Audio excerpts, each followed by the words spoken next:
Good morning, everyone. Good morning.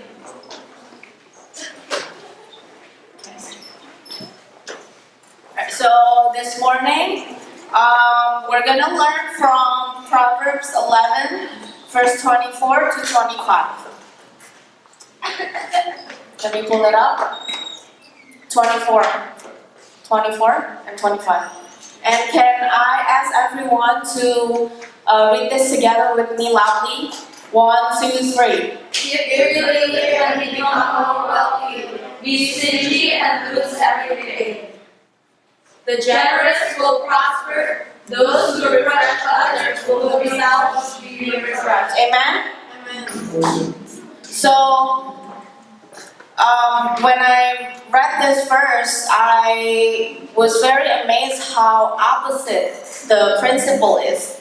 Because when I was growing up, everyone around me say, "Oh, you have to save for yourself first." Even when you go on the airplane, they always give you, before you take off, they always give you the video to show you what to do in the emergency room, in emergency situation. Not emergency room, that's in the hospital. And they always say when you have a child with you, and then the oxygen mask came down, you have to put it on yourself first before you put it for the little child, okay? Or before you put it to like help other people. So that is a different principle. That is a opposite principle to what the Bible is teaching us today. And today we're going to learn about generosity that changes destiny. Who wants to be generous? Raise your hand. Who wants their destiny to be awesome?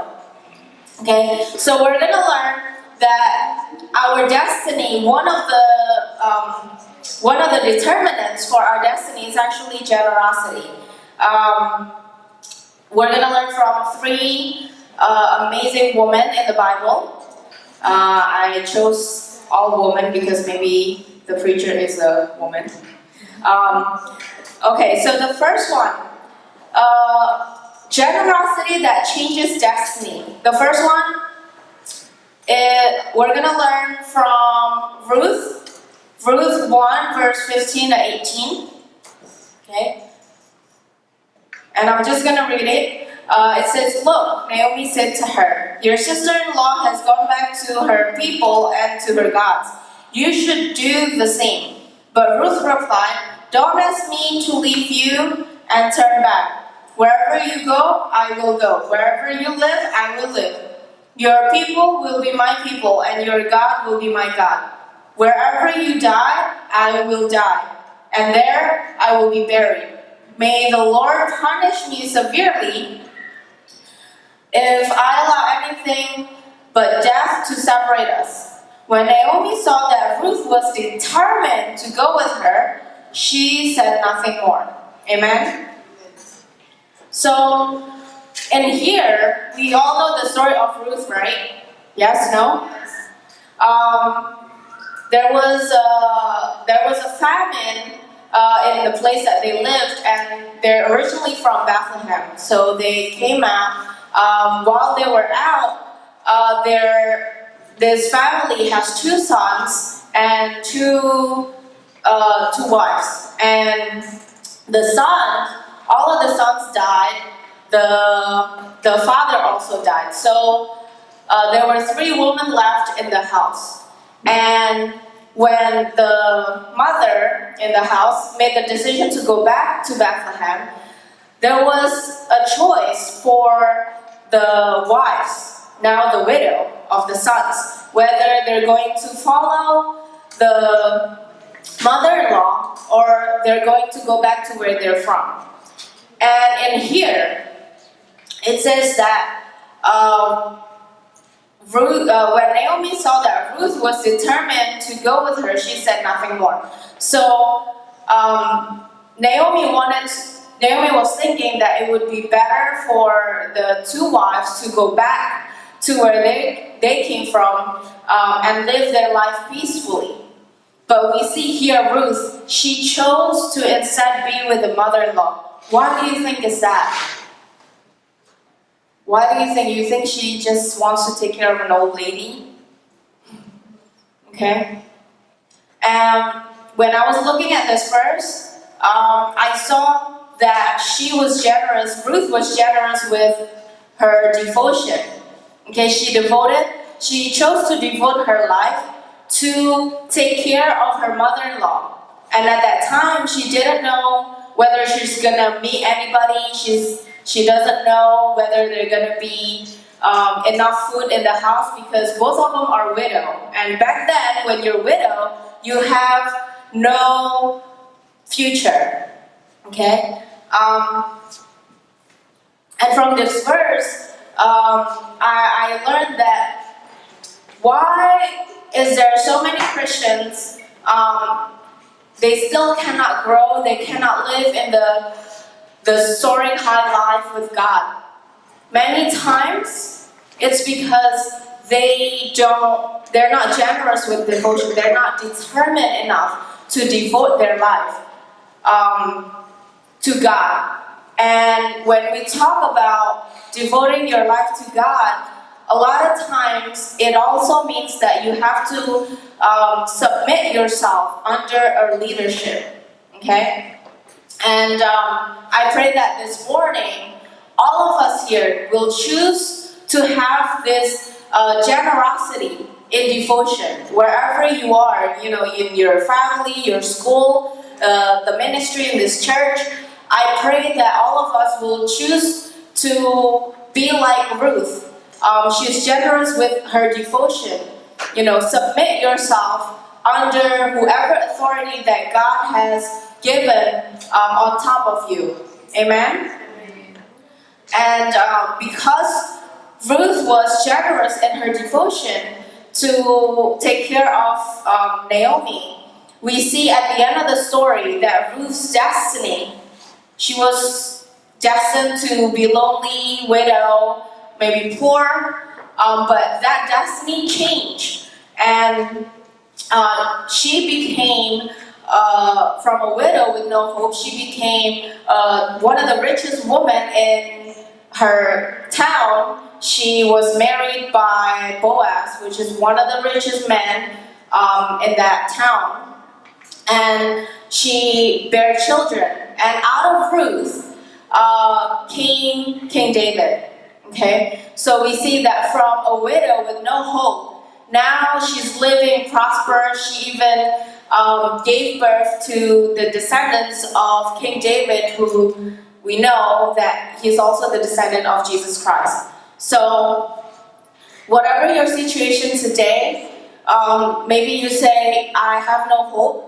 My future is very blurred right now. I want to tell you good news. If you live according to the Bible, you live your life pleasing God, God is able to change your destiny. Amen? The second generosity that can change our destiny. From 1 Samuel 25, verse 18 and 19. Okay? It says, Abigail wasted no time. She quickly gathered 200 loaves of bread, 2 wineskins full of wine, 5 sheep that had not been slaughtered, nearly a bushel of roasted grain, 100 clusters of grain, and 200 fig cakes. She packed them on donkeys. And she said to her servants, go on ahead. I will follow you shortly. But she didn't tell her husband, Nabal, what she was doing. Okay? And in here, once again, we learn from Abigail. She was actually a wife of Nabal. And Nabal, the Bible said that he was a wicked man. But she instead, when she looked at her husband, who was being wicked, she didn't follow him. But instead, she stood up for him. She interceded. And she was generous. You see all the things that she brought to King David to feed him and all the men that he was with. And it shows that she was generous in giving. And giving, I know all of us says, I'm just still in high school, I'm still in elementary school. How can I be generous in giving? I don't have much. It doesn't take much. Generosity in giving talks about your attitude, your heart. ออกมานี่เลยนะไอ้ขี้ขโมยไหนดูสิเอาอะไรไปออกมานี่เอาไปทำอะไรเนี่ยฮะถามว่าเอาไปทำอะไรเอาไปให้แม่ เจ๊แป๊บนึง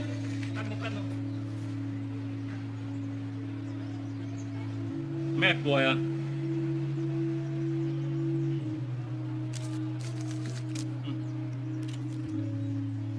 อย่าทำอย่างนี้อีกนะ หมวยเกาเหลา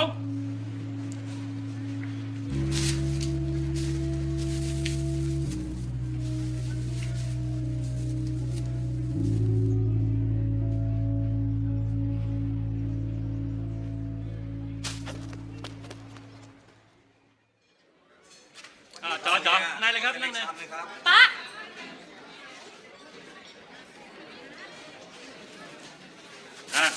จัดไปสั่งมาเร็วต่ออะไร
short video, that's what I was talking about. Giving is not always, a lot of people think, oh, I have to have a lot to give. But you see that kid needed, 3 painkillers, and he gave a bag of vegetable soup. How much does that cost? But that's the heart that he has, and the old guy, when he became old, he still gives even to the homeless. Okay? And at the end, what did we see? That he was supposed to go bankrupt to pay for his medical bill. But one of those people that he helped became a doctor, survived and became a doctor, and repaid his kindness. Only with 3 painkillers and 1 bag of vegetable soup that he can pay off his medical bill in the future. Okay? So, if we want to be blessed, if we want to see God's blessing pour out in our lives, we need to have that attitude of the heart. We need to have the attitude of generosity. Maybe you say, I don't have, what happens if I don't even have enough for me to go buy, buying lunch and get transports and everything. We can give our time, we can do little things. We can, especially for me personally, nowadays, because I'm a student like you guys, I try to give my time. I try to give whatever that I have. And I know that the Lord is not seeing how much, or the Lord is not seeing how little, but the Lord is seeing our attitude. Amen? And like in the story of Abigail, we knew that at the end, because she did that, she became the wife of King David after Nabal died. Okay? And the third thing, the last thing, generosity that changes destiny. We're going to learn from Esther, Queen Esther, Esther 4, verse 15 and 16. I know that you all know the story, so I'm just going to read it. Then Esther sent this reply to Mordecai. Go and gather together all the Jews of Susa and fast for me. Do not eat or drink for 3 days, night or day. My maids and I will do the same. And then, though it is against the law, I will go in to see the king. If I must die, I must die. Okay? Queen Esther, we all know the backstory, right? She was an orphan. She is adopted by Mordecai. Out of all the beautiful women in Susa, or Persia at that time, why would God allow her to be chosen as queen? This orphan, just think of for a second, this orphan with no hope, no proper family background, broken home, as we call it these days. Why would she get chosen to be a queen, to represent? And this is not some little kingdom, but this is a huge kingdom. Why would she be chosen for this position? I believe one of the reasons that she's obedient and she loves the Lord is also the Lord knows that she has this quality in her, that she loves to make sacrifice. She's generous in making sacrifice, and even she doesn't even think about her life. In the story, in the first time, she sort of refused Mordecai, but later on, she changed her mind and said, even though it's forbidden for me to go see the king, but because I have to stand up for a whole nation, I will do it even if I must die. And how many of us feel like I came from a family background that is very broken, I am not that good in school, my life seems like I have no future, and it seems like everyone is telling me I can never be anybody. But from this story, I hope that everyone here gets the message that when we ourselves are generous, and even we are willing to sacrifice anything for God, He is the God that can change our destiny. He is the God that can change our lives. Amen? Amen. No matter what your situation is, no matter what people said, negative things about you that might not be true, don't let that hinder you. Okay? And keep pleasing God. Keep doing the good work in God, and you'll see that He is going to rise you up, and you're going to be somebody that God will use for His glory. Amen? Amen. Okay, so can we stand up and we'll worship the Lord?